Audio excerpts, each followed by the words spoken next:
Welcome to a very special episode of the MMA Prospectus. We've we've just received some heartbreaking news. Really, honestly, I'm shattered right now that this is Pat's last episode, at least for a while. We've pushed him. I have pushed him away. Apparently, just through a constant buffering of terrible hot takes and relentless browbeating. Pat is no longer going to be with us. That's I would apologize, but frankly, I don't see I have anything to apologize for here. Some things never change. Some things never change on that front. But yes, we're sorry to hear that you will be leaving us, Pat. At least for a little while. I have hope that maybe years from now, when you return from the wasteland of whatever odyssey you go on, that you will come back to us in that sort of Mad Max crossing the desert kind of way, and we will welcome you back to the Citadel.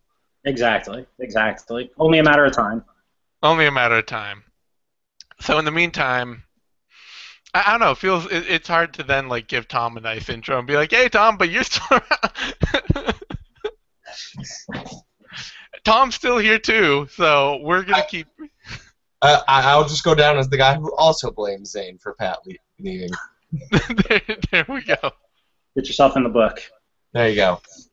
All right. On that note, though, as sad as that is, we do still have prospects and all sorts of shit to talk about. Most importantly, because obviously we've got a lot to talk about from last week. We've got some stuff to talk about from this week, maybe a couple of Bellator things here and there. The big thing, though, right just this moment, I just want to get through this really quick, is weight cutting. I'm sure you guys have heard of it now that they're banning IVs, and that could be big. It's a pretty huge deal. I don't think that this is not something that that really gets talked about all that much, but I would say anecdotally, at least half of all elite fighters are using IVs to rehydrate. Even you go down to the regional or the local level, guys are using IVs to rehydrate. It's an incredibly common practice. I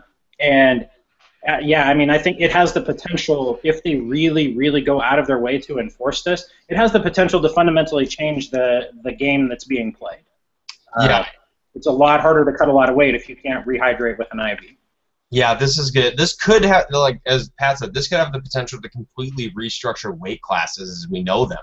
I mean, in terms of who's in what weight class. I mean, the first thought I had is that I really look forward to Gleason Tebow fighting at middleweight or light heavyweight now that he's no longer because he's the guy that you always hear about has bags of IV that he runs back to after cutting weight. But yeah, no, just through word of mouth and you hear about so many fighters who use IVs after they cut weight. It's such an efficient way to rehydrate. And it's going to be really interesting. Hopefully we don't see any serious negative effects from fighters who still try to make the weight without IVs and then come out the next day. And I mean, I'm assuming we're going to see one or two fighters who try to do it anyway without the IVs and just look like utter shit the next day when they try to fight.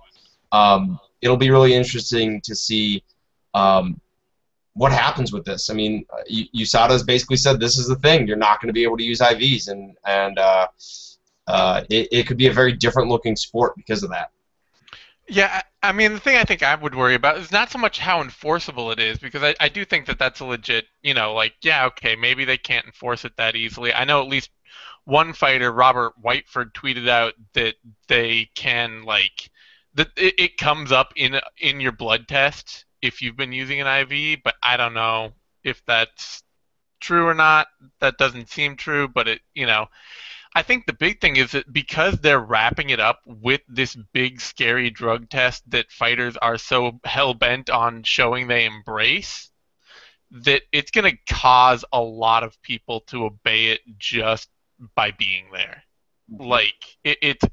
This is a big culture shift in MMA right now that everybody in the industry is really eager to be on the right side of, or what they see publicly as the right side of.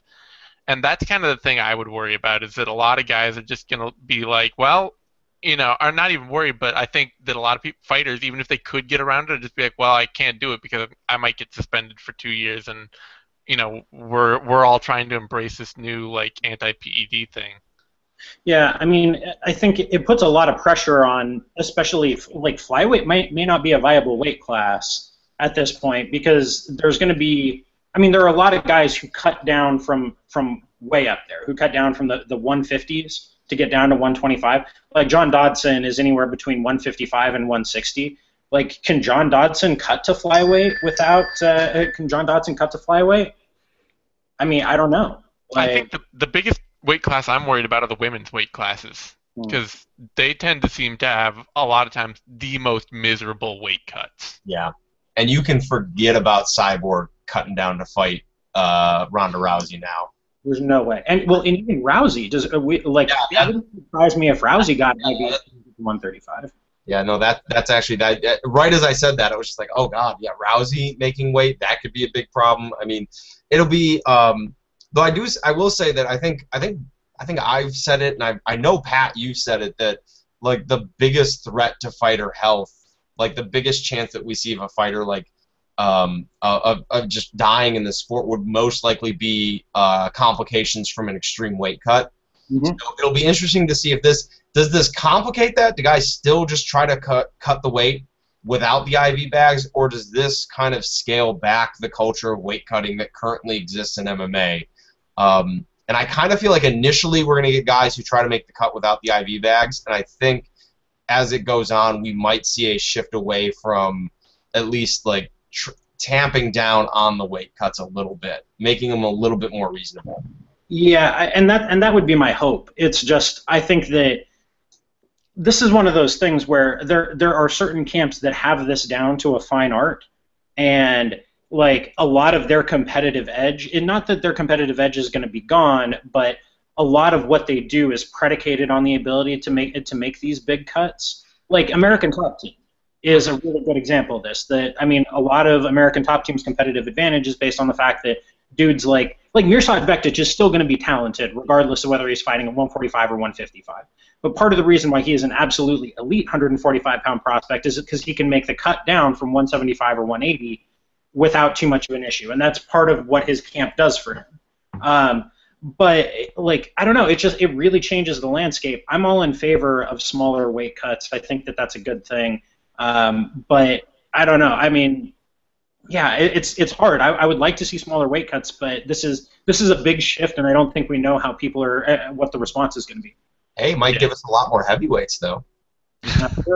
That's actually true. I mean, there are a lot of light heavyweights who cut down from 235 or 240. Yeah. I don't know if they're going to do it. I don't know if they're going to do it or not. It's an interesting complication, and I think it is one that, like, because it's such a, somebody brought this up. I remember I was talking to a filmmaker who was doing a documentary on MMA a while ago, and he brought up, he was like, I've been shooting this movie about this couple that is like, fighting together, and one of the things that was in the video was them using IVs to rehydrate, and I was like, should I show this? I mean, like, how often do people do this? And at the time, I was kind of like, when I was talking to him, I was like, I don't know. I mean, that seems a little sketchy, but then I thought, I was like, you know what? I think almost everybody does it. So, like, it is one of those things, I think because we don't know, it's not that public a thing, it's really going to be hard to tell exactly where we're going with it. Yeah, it really is a widespread practice, but this is one of those things, and I've had a lot of thoughts about this in the last week since Jose Aldo's injury came out, but like this is one of those things where there is a massive disconnect between the general public and people and fighters as a whole. Like that, there's a lot of shit that goes on there that just does not get talked about in any meaningful way. It reminds me a lot of like painkiller use in the NFL, or in the NFL, guys are getting IVs at halftimes. That's a common practice in elite professional sports of any stripe during halftime because you need it. It boosts performance, and this is kind of is one of the broader questions that's coming out of all of this USADA stuff is they're cracking down on performance enhancement. Performance enhancement takes a wide variety of forms, and I think you've got to ask the question at some point, like, are you comfortable with watching a much less compelling product as a result of every single one of these little performance enhancers being stripped away one by one? I mean, if you are, that's cool. I mean, you make that argument. I think you've got to be prepared for the possibility that fights are just not as good anymore. Yeah, or at the very least, they're fixing a lot of problems that, I mean, I don't know. It's just such a like sweeping sort of all these changes that I don't think anybody is taking really careful control of or consideration of, you know? And we're just kind of all in this like, well, let's just see how it shakes out 6 months from now. Yeah, I mean, I'm still surprised we haven't heard anything about any fighters challenging any aspect of any of this, considering it goes into effect next week. But I guess that probably shouldn't be surprising. Yeah, unfortunately, I think. Oh, and we were talking about the Conor and the McGregor and the Aldo thing. I mean, imagine for those guys. I mean, now finding out like 2 weeks, 3 weeks out from your fight that you're not going to be able to use IVs to rehydrate. Like, how is that going to change the dynamic of that fight now that it's back on? Because Aldo's ribs are only bruised. But like, how does that change the dynamic for the guys on all the guys on that card? I mean, like, how many of them are going to have problems making weight now, or are going to make weight and then look like utter trash on that card? I mean, my bet is they basically kind of let that one go for the next couple of cards, because you can't just like pull the rug out from guys who have been planning on using that, who've been planning on doing that as part of their weight cuts this late in the game. Or if they do, I mean, maybe USADA and Jeff Nowitzki, they just don't give a shit. That's entirely possible. That wouldn't surprise me at all. But I got to think that like there could be some really ugly shit that goes down in the next few weeks as this stuff goes into effect. I mean, I don't know what the answer is, but like we should be prepared for there to be some real chaos here. Yeah. On the other side, it may make scouting easier because we can now look at guys regionally and they may not be cutting down when they get to the UFC. Yeah. Yeah, this is true. Like, because that's a big thing you see is usually when fighters get to the UFC, that's when they start actually getting their pro weight cut together. And it may just be like, well, where you are is where you are. Like, we can't get you any lower. Mm-hmm. So, who knows? It'll be an interesting fallout across the sport, and it's going to be like, because it will be something that'll still happen at the lower regional levels, but it will be, I don't know. We don't know how this will fall out. We don't know how replaceable it is yet. We don't know what easily fighters can just be like, well, I'll just drink a bunch more water, and that will, I don't know. It's going to be strange. And like the uniforms, like the drug testing, like all of these other changes that the UFC is throwing together right now, it's really hard to see how this shakes out. On that note, let's talk a little bit about let's talk a little bit about last week and then a little bit about this week, because I don't know, there's just not that much going. I mean, there were brighter prospects last week than this week, frankly. Yeah. First of all, honestly, I'm not even going to ask. Usually I would just ask, who looked the best? But Joanna Jedrzejczyk, we saw the kicks, finally. Told you. Yeah. Just saying. Told you. God, she looked awesome. Awesome. Like, she looked like she's got a lot more experience under her belt than 3 years and 10 pro fights. Yeah, I mean, I think that, too, the first time, considering her run against Lima, Gadelha, and Esparza, this was like her first non-wrestler, or not somebody who didn't have that power wrestling game, and she just took full advantage of that. Yeah. Mm-hmm. She carved her up. She looked outstanding. It was an awesome performance by her. She was, the kicks came out, which was really fun to see because I haven't seen that many of her kickboxing matches. Seeing her kicks come out was a lot of fun because they were just absolutely brutal. She got off the cage well. She got stuck there a couple of times, but nothing serious really happened there. Penne's not really the girl to get her down and kept going for that head and arm throw that she likes, and it wasn't ever there. and just an absolutely dominant performance, and continuing to see her game in MMA grow is exciting. Yeah, she's on that elite prospect track to and the thing is, she's already champ. She's on the elite prospect track, and she's already champion. That's hard to match. I mean, pretty unbelievably impressive considering she looks to me like an elite clinch fighter. She's obviously the elite of the elite in terms of striking. We haven't seen her on her back for any extended period of time aside from the Gedalia fight. And I'm willing to bet that if you ran that back again today, that fight would look much different. I think the Gedalia would have a lot harder time getting her down. Yeah. We're kind of out of superlatives that you can throw at her. She's everything that you could possibly hope for from a fighter at her stage of development and more. She's awesome. Yeah. And the thing is, people are talking about, fighters like Paige Van Zandt or somebody like that being able to catch her somewhere down the line. And I think the thing that keeps going through my mind is that Jedrzejczyk really, she has a skill set that takes the decade she spent developing it to develop. And she has the counter wrestling that means that all the other things that people are going to try to do, they're still going to have to go through that skill set of hers constantly. So how you match that level of striking to get to do all the other things, it's the kind of thing that made Anderson Silva's run so ridiculously dominant. Yeah. There's a depth to her striking game that the competition isn't going to be able to match.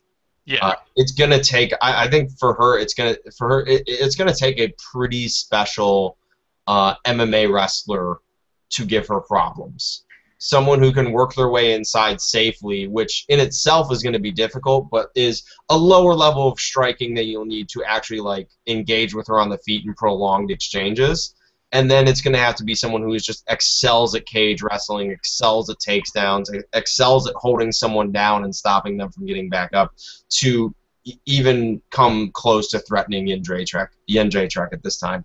Yeah, I think that somebody like Esparza would be the right skill sets to do it. Somebody who blends their striking and their wrestling really well. But Esparza's just not big enough. She's giving up 5 inches in height and probably 20 pounds on fight night to Jedrzejczyk, and those are just disadvantages you can't give up with her, or you can't give up there. You could see the way that Esparza got shook by Jedrzejczyk's power, the way that Jedrzejczyk's shots physically moved her.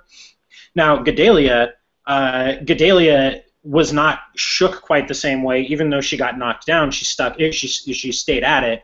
But over 5 rounds, if Jedrzejczyk doesn't gas, I think Jedrzejczyk eats her up, especially in a big cage. I don't know. It's hard for me to see somebody who's going to be able to challenge her at some point in the near future.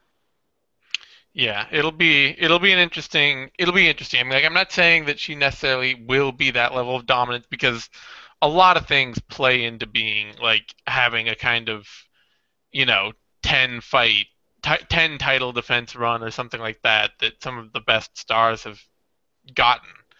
But it is hard to look at the fighters out there to face her and see somebody made to beat her. Also on that card, we had Arnold Allen looked fantastic. I picked him to win. I'm proud to say that. I picked him to beat Alan Omer.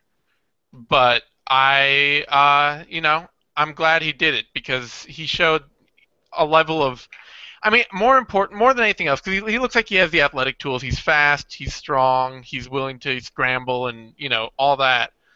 But he's also got that little bit of the opportunist finisher in him that can make somebody a lot more dangerous than their raw skills might otherwise. I think we may have been incorrect last week when we asserted that he doesn't cut that much weight, because he looked like a big featherweight to me. I don't remember him looking that big in the past. But then again, I guess I did watch Allen's last fight, but I don't know. I guess he just didn't seem that big to me. But at any rate, really impressive. He looked fantastic. His striking's getting better. He got carved up a little bit by Omer early, and then in the second round, but he was game. He hung in there. He was durable. He didn't give up. like I actually didn't see the finish because our Fight Pass stream cut out on the Roku in the studio. So I have no idea what the finish looked like, but props to Allen for gutting it out and getting through it. Yeah. As I say, I think I got a message on Twitter right after our last show last week saying that Arnold Allen actually started bulking up and had to cut weight for his fight leading into the UFC. And I don't remember who the message was from. And that person appears to be correct because yeah, he looked pretty big. And Alan Omar isn't exactly a giant featherweight. He's actually kind of on the smaller end. If I remember, Jim Allers was actually quite a bit bigger than him in their match also. Omar was beating him up a bit, and Allen, up until that he caught that front headlock choke, the story of this fight was going to be Arnold Allen came in on super short notice and looked really game, and let's wait until he can get a full camp. And he snatched up that guillotine and kind of flipped the script for like the prospect submission loss sort of deal, where it was he was taking his medicine for 2 rounds and then managed to catch that guillotine. Ended up being kind of like a no-gi Ezekiel because Omer tried to spin out of it, and it was a nice little detail on finishing it. Really looking forward to seeing Allen in the division and as he continues to physically develop what he can end up doing. Also, I need some props here, I gotta say, because Magomed Mustafayev, did I not get that pick totally right, and for the exact right reasons? You called him winning by second-round cut stoppage in a fight that he was probably losing to that point? Or? I said that he would win because he's the better athlete, and because he's the stronger, faster, more dynamic fighter out there. Yeah, I mean, I will give you credit for getting the pick right. I think that but for the cut stoppage, I thought that he was losing to that point. I mean, he was losing to that point, but I think that he was also doing all the meaningful damage in that fight. Like, I don't think the cut stoppage was incidental. I don't know that it maybe should have been stopped, but the big damaging shots were from him, and he caused that cut stoppage by landing hard shots all fight. Like it wasn't an incidental thing. Well, I mean, to the extent that cut stoppages are more or less incidental things by their very nature. I mean, yeah, no, like I had really underrated, I think, what a good athlete he is. Like that was my big takeaway from that fight, is how athletic Mustafayev actually is. He still had some of the weaknesses that he'd shown beforehand in terms of the lack of output and in terms of not really having the best setups for his takedowns, but like if he can just kind of keep out athleting people as he develops those skills, could be really good. I mean, credit to him on that front. He did look pretty solid. He looked better than I thought he would. He did stand out of half guard with Hallman on him, which I'm still kind of blown away by. I was speaking of out athleting. Yeah. It was one of those that it was nice to see him and see his athleticism hold up in there against another international level fighter. It was a bit on the walk-in. They talked a bit about how he didn't end up. Apparently, he didn't train for this fight at American Top Team. He trained for it back in Dagestan, and how he originally wanted to train at Tiger Muay Thai, but Piotr Hallman was there, so he ended up training back at home. And if he continues to do that, he's going to get a very rough introduction at some point to the unified rules and the way judging is done in the UFC, because he was way too content to play guard. And I was actually happy to hear after the fight that he spoke to the fact that the wrestling was a lot harder than he thought it was going to be. Because Mustafa is actually a pretty outstanding wrestler once he can get inside, but he clearly underestimated the level of Hallman's wrestling. So I think this is like the perfect coach win, like for a guy who wants to coach Mustafa. It's like, all right, you got the win, and we got a lot of stuff for you to work on. We got the positive that we wanted out of this fight. Now here's all the things we can work on moving forward. Yeah, I do worry a little that, like, I'm seeing, a lot of those guys are going to a lot of the Caucasus and like Eastern European fighters are going down to Tiger Muay Thai, like including I think Nick Hine ended up down there, and Hallman ended up down there, and I've seen other Russian and Dagestani fighters going down there, and I I don't know, like that doesn't make me particularly happy. Like it's a decent enough camp. I think it's better than some of the training. It's like it's a more pro camp, more pro focused camp than some of the training they can get at home. But I'm not sure that it's like really going to maximize guys' potential. Yeah, yeah. It's hard to say. I really don't know enough about what the training practices there are like to really give a good opinion on it, or really give an educated opinion on it. Yeah, I don't know. I'm just looking at the people that are fighting there a lot, and I mean, I think that some of them are getting better, and I don't think it's bad. Like I think it is a decent pro level camp, but I don't know. It's a good question because then again, I think about ATT, and I'm like, well, how much more technical are you going to get it there either? Like they're not a bad camp, but I don't know. I don't know. I disagree with that. I think ATT has a pretty solid track record of developing fighters skill-wise, from Dustin Poirier and Will Brooke Yeah, and Bektic, and I mean the list. It's a substantial list of guys who have gone there and gotten better. it's Like, true. I'm Yeah. just bullshitting at this point. You threw me off with your non-answer, Pat. I'm not prepared for non-answers. I mean, I don't have a good answer to that question. That's kind of what I'm saying. I'm comfortable in my ignorance. I don't know. I don't know what they do there. I don't know what their practices look like. I don't really know who all their coaches are, so on and so forth. Yeah, I really only know Tiger Muay Thai through the guys who fight there, and they seem to be doing decent enough. Are they located in the United States, or are they located? No, it's in Thailand. Yeah, that's what they're located in Thailand, and that could just in general, like, I feel like if you want the tip top MMA training, you want to be in the United States at this point, or in certain locations in Brazil, or like North America, like to lump TriStar in there with us. The good things are happening like in the Philippines, but I think that scene still has a ways to go before you're like considering elite camps coming from that part of the world. Well, I mean, on the other side of that, like Tysonov looked fantastic, and Yeah. he's definitely one of the fighters that has been there for a while, and like he's been like a Tiger Muay Thai staple, I'm pretty sure, for a while now. So Yeah. If we're looking for kind of a thread that ties those guys together, they all hit really fucking hard. Like Yeah. they all throw their strikes really crisply. You can make arguments that maybe they don't throw enough. Like I think that if you're looking for kind of another common thread, they're not high output guys, but they feint really well. And when they hit, like they make it count. They've all got serious power behind it. They've all got really excellent mechanics for individual strikes, if not necessarily their combinations. So I guess there's my analysis of Tiger Muay Thai from what I can see, purely just watching the fights. yeah.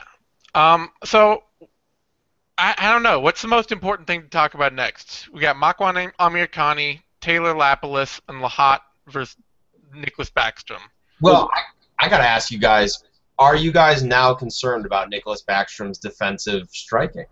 Yeah, he looked like shit, man. Like there's no way around that. I mean, you were absolutely right. I tip my cap to you, sir. Like, yeah, I mean, Backstrom does not have the slightest fucking idea how to defend strikes, and it looked to me like he might be one of those dudes who's too big for featherweight. Like he needs to stop cutting as much weight as he is. Just fight at lightweight, and maybe his cardio improves, but an improvement like not cutting as much weight isn't going to change the fact that he just shells up when he gets hit, and he doesn't know how to respond to that. He doesn't know how to counterpunch. He doesn't really know evasive footwork. Like he's just going to stand there and take it until you stop, and that's not a viable strategy against guys on that level.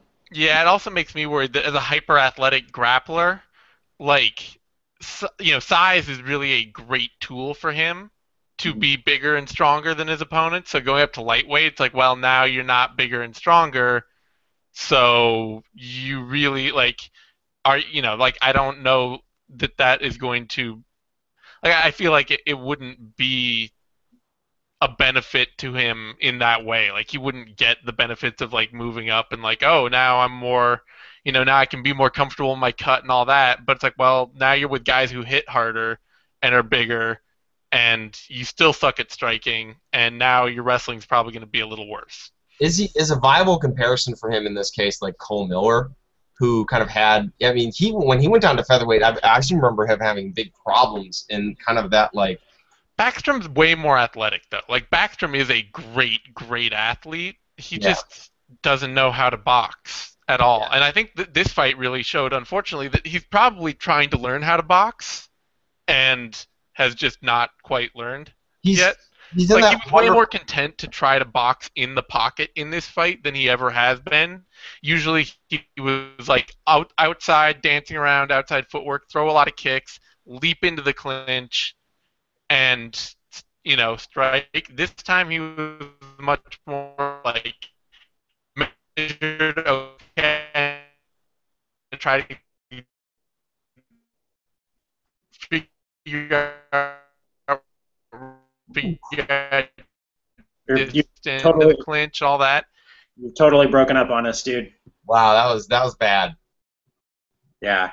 I was gonna say if Zane's not here, I had my brief forays into striking. I think one of the boxing coaches kind of summarized where Backstrom is very nicely to me, in that like the beginning stages of where you start learning to box and you start getting comfortable. He termed it as knowing enough to get your ass kicked. Yeah, that's absolutely it. That's a perfect way to think about it. Like, and I think we really saw that when he fought Wilkinson.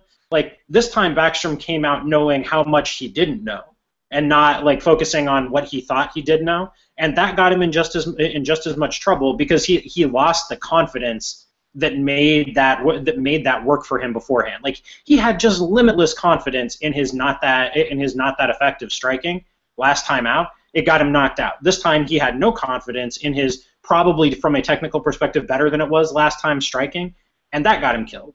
So I don't know. I mean, maybe it's just a matter of putting in some time in the gym. Maybe it's a matter of getting him maybe he needs to get cut and beat up a couple of scrubs to get his confidence back, or I don't know. I don't know what the solution is, but pretty disappointing from where I'm standing. I still don't think Lahat is a prospect that's really going anywhere, because I don't think he's a good athlete at all. Like, he's tough and he's game, and he'll grind you. He's not an unskilled grappler, obviously, but like, I don't think the upside's really there. Conversely, he's like the opposite of Makwan Amirkhani, who's all athleticism and a little bit of technical knowledge. Yeah. A lot of people real quick to crown Mr. Finland here, and we've seen him for a grand total of under 2 minutes. Yeah. Like, really need to take a step back and think about how he's won those fights. The tiny sample size that we have on him. Like, the charisma is real, and it's awesome, and we should absolutely be talking about that. But we really don't know a ton about his game at this point. And I think we've got to pump the brakes a little bit. Like, he should not be getting a top 10 or a top 15 or even a top 25 featherweight in his next outing. Give him another guy to build up, take it slowly, and see what you got here. Give him somebody who's going to push him. Give him somebody tough and durable who's not going to be taken down and choked out in the first minute. Let's see what kind of gas tank he's got, what his striking arsenal really looks like, and then you can give him that step up. Totally agree. I would like to see him against Maximo Blanco personally, except Blanco's booked. Mm-hmm. Yeah, no, I think there are way too many people who have jumped on the Amirkhani train and they are ready to throw him to the wolves at this point, like, not understanding the fighter he is, like basing it all off the fact that, like, well, he knocked someone out with a flying knee and he submitted someone, so he's amazing at everything. Like that, just like that like the Fight Finder logic. Like, I look down the list of stuff he's done, so clearly that represents his skill set.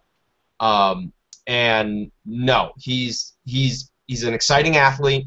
He's a great charismatic personality. He's not a super elite prospect at this point. And he's going to take some time to build, and that's not a bad thing. You can take time and make him a more familiar personality and make him like a staple of the European UFC scene, and maybe bring him over to the States.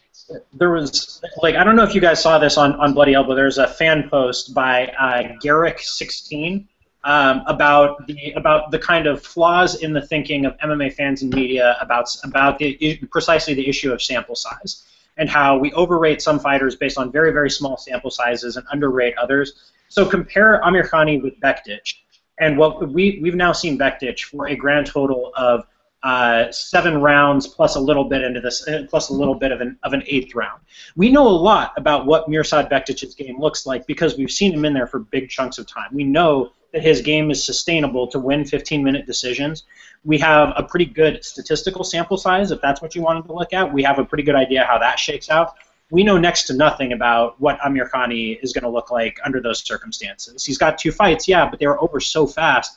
We just don't know that much. That doesn't mean that he sucks. It doesn't mean that like, it's not hating on him. It's simply we need to admit the fact that we don't actually know that much about how he stacks up against real UFC level competition. Yeah, I mean, I can remember just from scouting him, like, it didn't come across at all scouting him that he was a great athlete. Like, that just didn't come across, and that's one of the reasons that when he came in, I picked him to lose to Andy Ogle, you know? That was why. It was just like, well, I don't know, he's a mediocre athlete, and technically he's a power wrestler without a lot of technique who is totally willing to bail on positions for submissions and has a nicely technical front headlock game. Like, that is who he is. And I think, you know, that said, the fact that he is an elite athlete, like, I like the, I don't know, I like the Chael Sonnen comparison for him, except, of course, you know, Chael Sonnen was a much better wrestler. But it's that idea of somebody who could easily win or lose every 3rd fight and still be a title contender, given just his charisma and, like, his outside the ring persona. Like, I think the reasons to pump the brakes for him are on the idea of him ever being an actual top 5 fighter, rather than the idea of him being a long-term fighter in the UFC who could headline a lot of cards. Yeah, the best comparison for him may be Joe Lozon with A plus charisma. Yeah, That could be Makwan Amirkhani, and that's not bad at all because you can use him for a variety of purposes. But anything else we need to go over on this card? Do you want to talk about Taylor Lapilus real quick?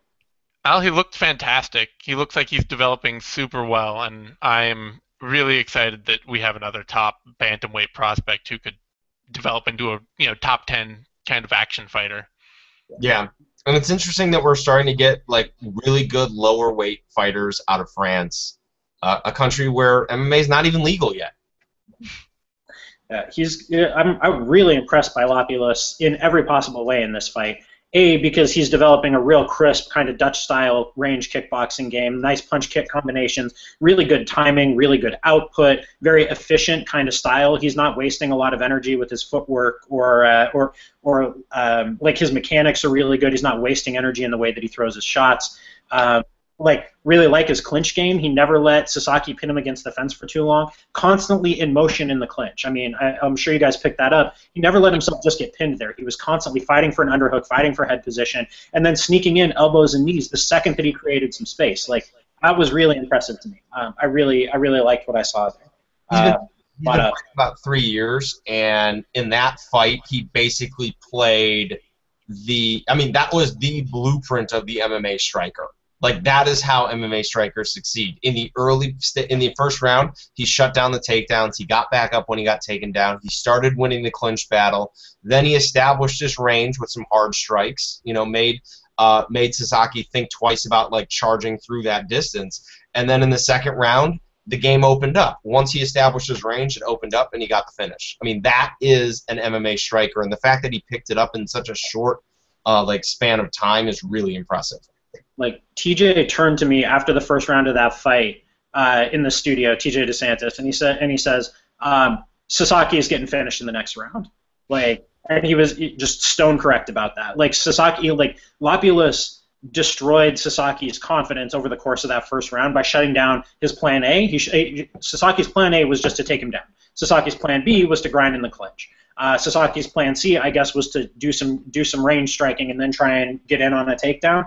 And he shut that down too. So, like, Lapilus very methodically shut down everything Sasaki thought he was going to be able to do in that fight, and then finished him. Like, that's A+ work. Very, very stoked about that. Yeah, and it's a big step up from beating a tough China guy. Like, I think Sasaki, like he's going to be gone from the UFC in short order, but he was a really hot prospect coming in. People had a lot of hope of him as like an interesting, grapple-oriented, good athlete, like somebody who is expected to compete at a pretty high level, and it's not going to happen. But so a couple of notes on that real quick. I thought this was really interesting. So first of all, we have to admit, first and foremost, that the Japanese scene is not producing anything like the kind of talent that we would expect it to, based on how long MMA has been going on there, the infrastructure of small promotion, and the infrastructure of small promotions. It's just not doing it. Like no.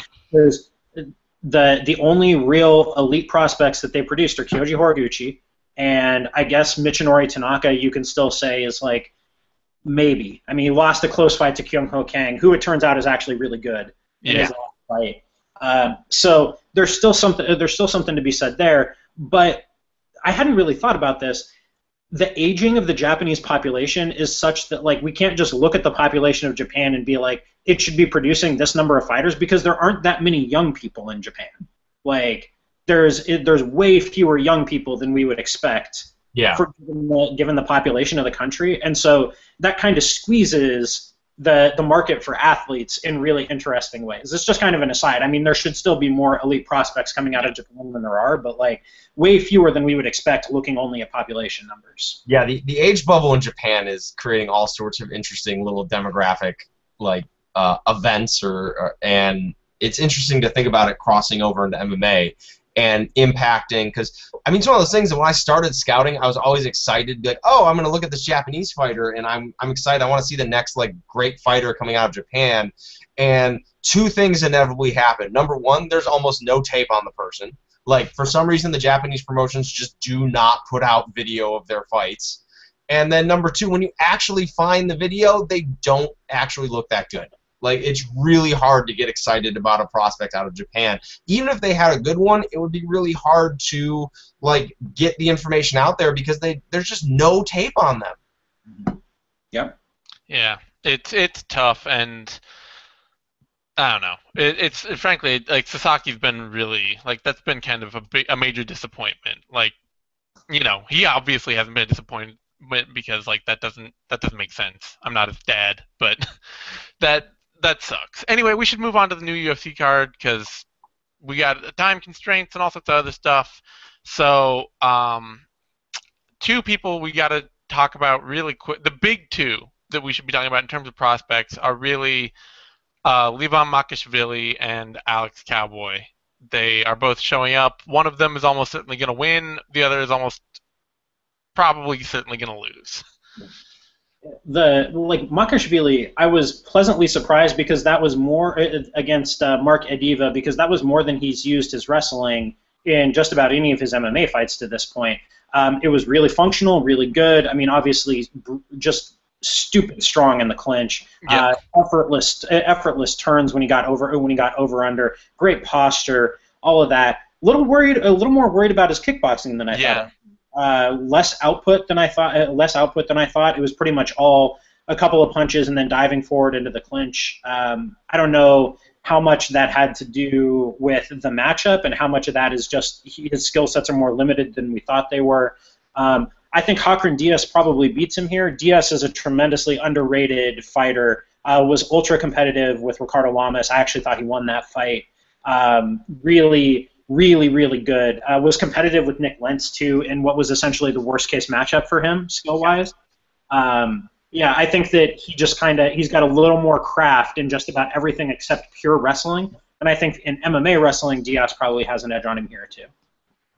Yeah, I'm not sure Makashvili really did himself a favor by stepping in for Chaz Skelly here. I think that not a great matchup for him in terms of you're facing a guy who's really good everywhere and is super experienced.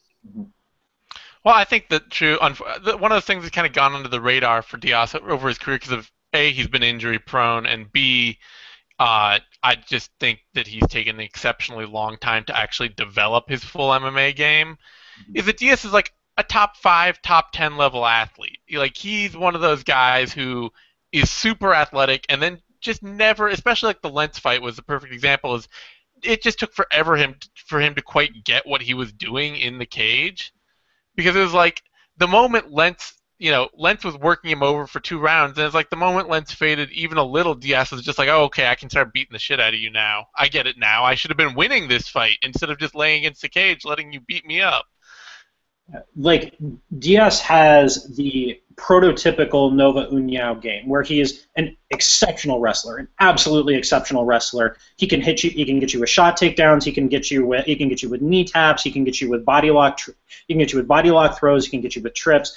Outstanding takedown defense. Absolutely A+ takedown defense. Unbelievable top control grappling. A slick arm triangle. Nice back takes. All of that. And then he's also kind of developing that Dutch style punch kick combination game at range as well. He's the only question to me is whether he's now maybe a little he's now maybe kind of at the end of his prime, despite not fighting that much.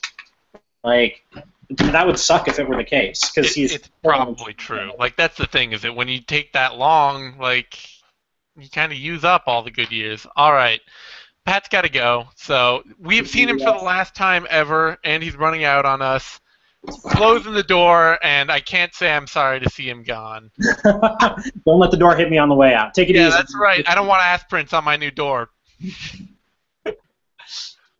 All right. So let's talk Alex Cowboy a little, because I am excited to watch him style on an Explode Can Crusher. I was about to say, like, this is a really good athlete, a developing striker. I mean, like, we talked a lot last time he was set to fight, because this is a pretty quick turnaround for Cowboy. We talked a lot about how we really liked his striking and how the term we used was organic it is.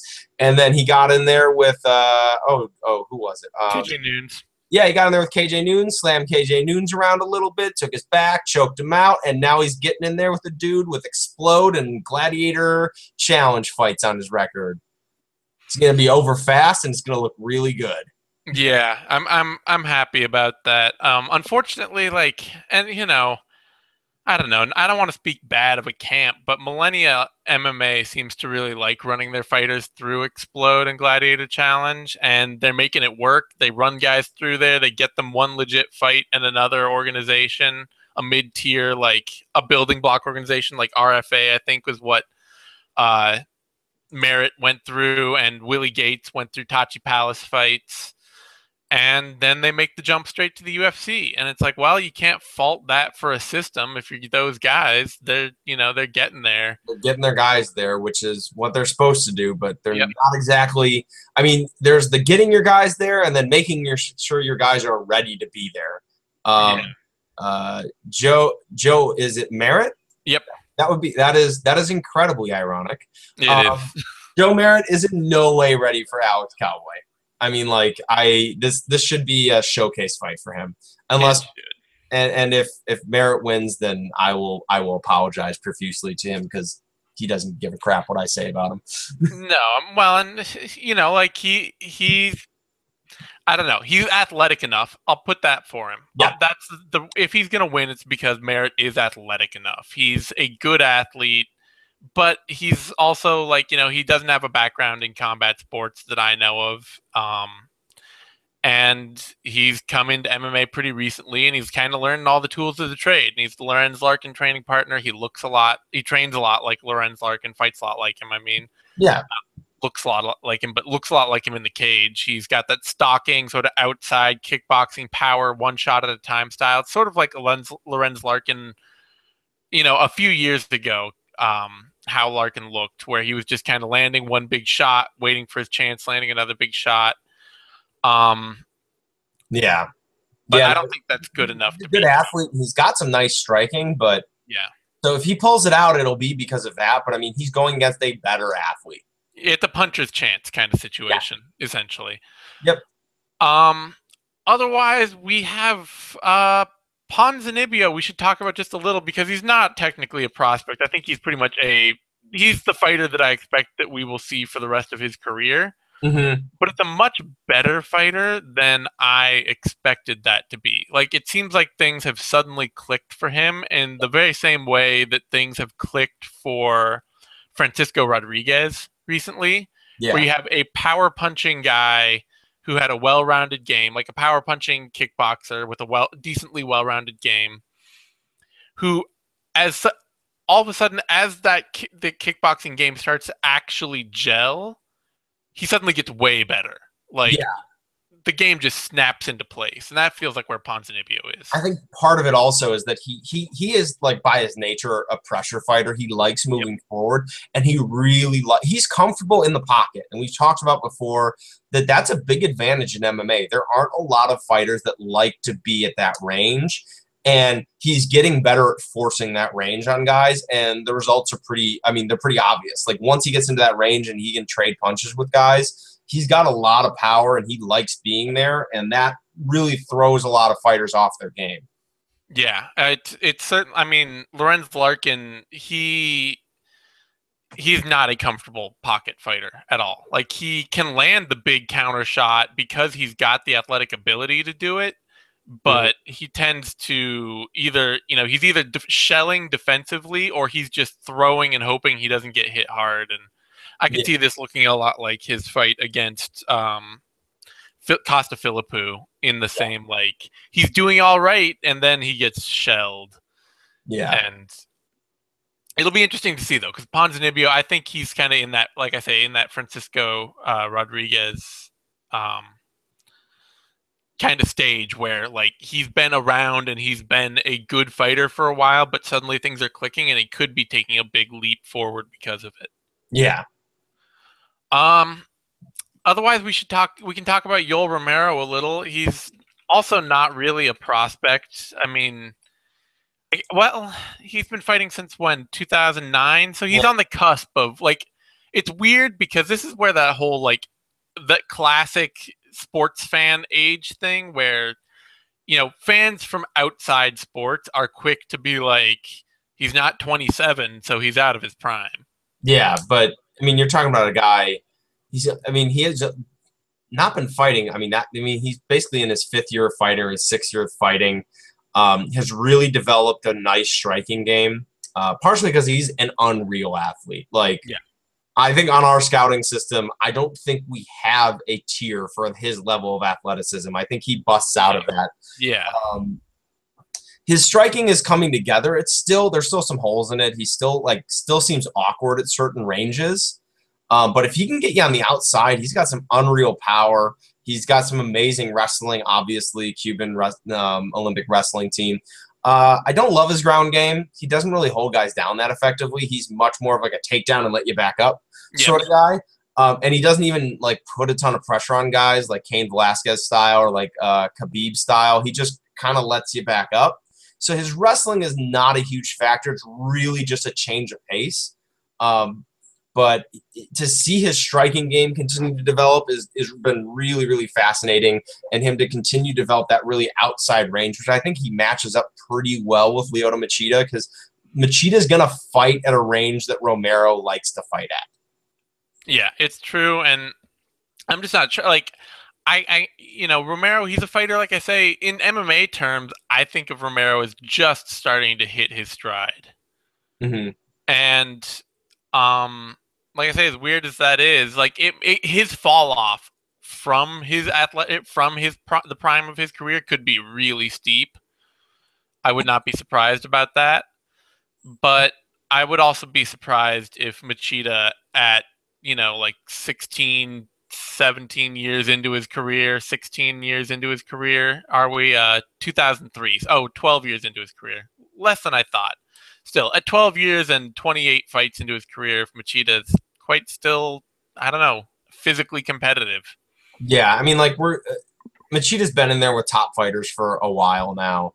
But, I mean, he's basically been on a win-2, lose-1 kind of streak. I mean, that's the fighter he is now. He's not a title contender anymore.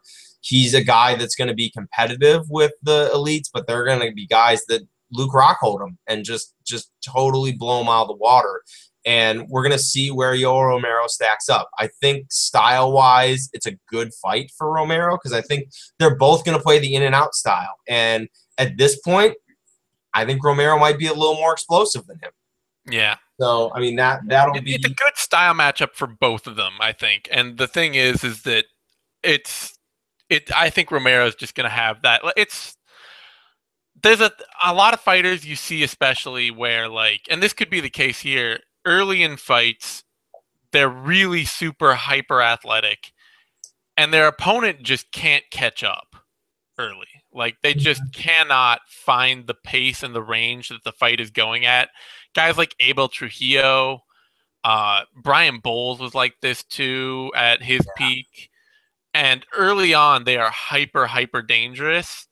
Maybe over time, they start to fade a little. I mean, Romero just tends to, like, he starts to slow down a little, but he never quite loses the power or the edge that he seems to have because he's just such a freak talent. Yeah.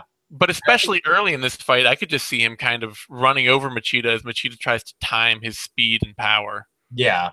Yeah, and I think we saw that that idea that, like, he doesn't stop being dangerous in his last fight. Obviously, the Stoolgate thing, which I think we all agreed, like, Stoolgate is like one of the stupidest things that's happened. Yes. In terms of, like, yeah. So take all of that out of it, and the fact that, like, basically Tim Kennedy was winning that fight up until that point, and he let himself get. I mean, he basically lost focus for a couple of seconds heading into that round, and Romero decapitated him. Yeah. I mean, like, into the third round. I mean, like, it's one of those guys, he'll look tired at times. He'll look like he's slowing down, but he never stops being dangerous. Yeah. It's going to be an interesting fight to see. And I don't know. I think Romero is going to win it and break a lot of hearts in the process. But it's an interesting case for a prospect because I think that, there aren't a lot of them because obviously just to be in that kind of insane physical shape, well into your late 30s and stuff like that, like, there just aren't going to be that many guys that can do that. Yeah. But for the guys that can, I think that they generally show, like, the rule of, like, you get 8 or 9 years is kind of like, well, you get 8 or 9 years. You get 8 or 9 years if you start at 32. You get 8 or 9 years if you start at 24. You get 8 or 9 years. I'm starting to think you get a little longer if you start at 17 just because of the development your body does in that period. But that's a whole different thing. Yeah, it depends on how much you fight and all that stuff. Because there are some Brazilians, man, who are definitely taking years off their career when they're 16, taking like 5 fights a year, 6 fights a year. Well, I think that generally what you see is that you see guys who start really young are less consistent over their career. Like, they don't have that same peak where they're just dominant for a while. Yeah. But they do fight well longer. Like, they will still hit those high watermarks for, like, 12, 13, 14 years up until their early 30s, and then they start to decline. Yeah. So I think that's something that you see a little more. Are guys, I think it's hard to say that a guy is just going to, like, be physically done by, like, 27. Yeah. But the idea that he could really easily look really bad in a couple fights in those years and then come back and still look good in those years as well is not as hard to say. No, it's not. Other than that, I don't know. We could talk about Gordon Carlos Jr., but quite frankly, I just can't make myself interested. I mean, Carlos Jr. is kind of interesting. I mean, like, sort of. He's a pretty good athlete, raw on the feet. He's got a bad case of Brazilian wrestling, of just, like, kind of terrible shot, body lock, and then just drag you to the ground. His grappling on the ground is really quite good. I mean, he's flashed in MMA, nice transitions. He actually had a gi match with Andre Galvao and did quite well in it. I mean, it was a terrible match. It was awful. It was 50-50 guard teeter-tottering, which is, like, happily is being phased out of the sport. But if you're a fan of grappling, you kind of know that's kind of the worst. So he's got a nice game. Gordon, obviously formerly highly regarded prospect, is now on kind of tough times, but it's an interesting match to see, like, which one of them will emerge. Somebody's got to revive their career out of this. I like fights like this because they are usually rehabilitation fights for somebody. Yeah. Like, somebody will get that breath of new life. Yeah. I don't know. I'm picking Carlos Jr. to get it because I just can't trust Gordon at all after that last fight he put on. Yeah. But I don't know. It'll be interesting to see. Gordon, like, apparently he got a nutritionist and apparently he's trying to fix those issues. So it's just did he fix them or not? Yeah. So last of all, we got a Bellator card here today, and Bubba Jenkins is on it, and he's on that slow prospect curve, which is interesting for somebody, it's like that a good athlete with a really highly decorated wrestling career who is basically on the prototypical prospect track of it's going to take him 5 or 6 years to become a good MMA fighter. Yeah, and part of the problem was everyone expected him to come in and be incredible because, I think it's lessened now. I think there's less of an expectation that like wrestling credentials equal immediate success in MMA. I think people are kind of starting to understand like the sheer numbers of wrestlers that go into MMA and like fizzle, to be perfectly honest. And part of that is I'm not entirely sure. Like I think Bellator had the expectation that he was going to be fantastic right out of the gate. And he's got some. I mean, he's a really good athlete. Yep. He's got some nice striking. His ground game's fairly rudimentary. His wrestling's really good and is becoming better in an MMA context. He just hasn't quite put it all together yet. He's either striking or he's wrestling or he's ground grappling, but he's not really doing all three or like integrating them yet. Yeah, interestingly, he moved away from American Top Team to Long Beach with Antonio McKee. And I don't know if that'll be better for him or worse. Like he's getting more he said he's getting more individual time there. I talked to him recently. Yeah. And he says he's getting more individual time and work there, more focus, which I think for a lot of guys when they're starting out in the sport, getting that individual time to really work on your boxing, to really work on your grappling, to have somebody who's really going to spend hours just working on your game. Yeah. That can be really important. But it'll be interesting to see, because it also means you don't get necessarily the same things that a big camp does for you. You don't get all the great sparring partners. You don't get necessarily all the great like dietary control, the weight cutting control, the things that make your camp run quicker and run smoother. You get less of that, but I think it could be good for his career in the short term to be getting that kind of. Yeah, that's a complaint that I've heard before about American Top Team, and there was a time that American Top Team was positively huge. That they were like they had the most UFC fighters of any camp, and they were just massive. And the thing I think a lot of people need to understand is that a lot of teams still operate on like the pro class structure, where like you come in and it's kind of like a class, and there's a couple of coaches there, and like all the pro fighters work on stuff. And I mean, it's like going to class for anything else. Like if it's a huge class, you may not be getting instruction, and you may be like direct instruction and direct corrections, and you may be relying on your training partner for some helps or some tips, or it may be like you just have to figure stuff out like during rolling, which doesn't work for everybody. Like you need that individual time.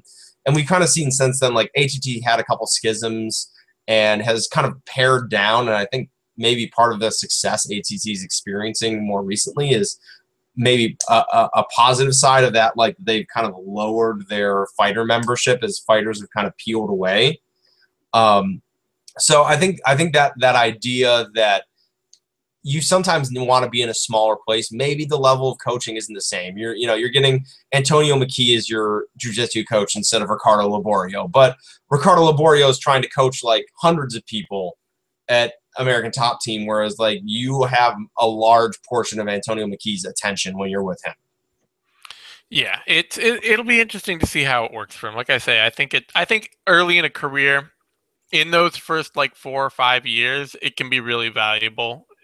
First 3 especially, I think it can be really valuable to have an individual coach that is like working on guys specifically. I think that, especially we tend to look at a lot of the fighters who've been really successful at bigger camps, and you look at maybe somebody like Cody Garbrandt, and who's now with Team Alpha Male, and he was at what was the Ohio gym? Was it Strong Style? I think that was an Ohio gym. And he had a long boxing history under him and all that. And he had developed this very individual technical wrestle boxing game. It's like really high output, really good hands, really, his wrestling maybe not that deep, but consistent wrestling, all that. And, then you take all those skills that you've developed, and then you go to a camp like Alpha Male, who's going to take care and make sure you get your weight cut right, who's going to work on rounding out your extra, your extra parts of your game. And that, like that's the right combination. You come in with those individual skills, and then you get the big camp that refines you as an MMA fighter, rather than just starting at the big camp and saying, okay, refine me. Yeah. So, I don't know. It'll be interesting to see how that works out. Anyway, on that note, I think that's all the time we got for today. I got other stuff to do. I got places to be, people to see. I've got a dog that obviously needs quite a lot of care right now. So I will leave you on that note, and we'll be back next week minus Pat Wyman. Maybe we'll have to find a new third host. Maybe it'll just be 2 people for a while. Whatever. We will make this. We will keep chugging along, and thank you everyone for tuning in. Oh, and find me on Twitter at These Anytime, and find Tom on Twitter at TP_Grant. Find us both on Bloody Elbow. Like the video, subscribe. Threw off my whole fucking ending there. Don't follow Tom, or don't follow Pat on Twitter. Sorry. Don't follow Pat on Twitter. He's a traitor and a villain, and we love him to death, but, whatever. On that note, we're done. You got to defend your own sometime. That's right.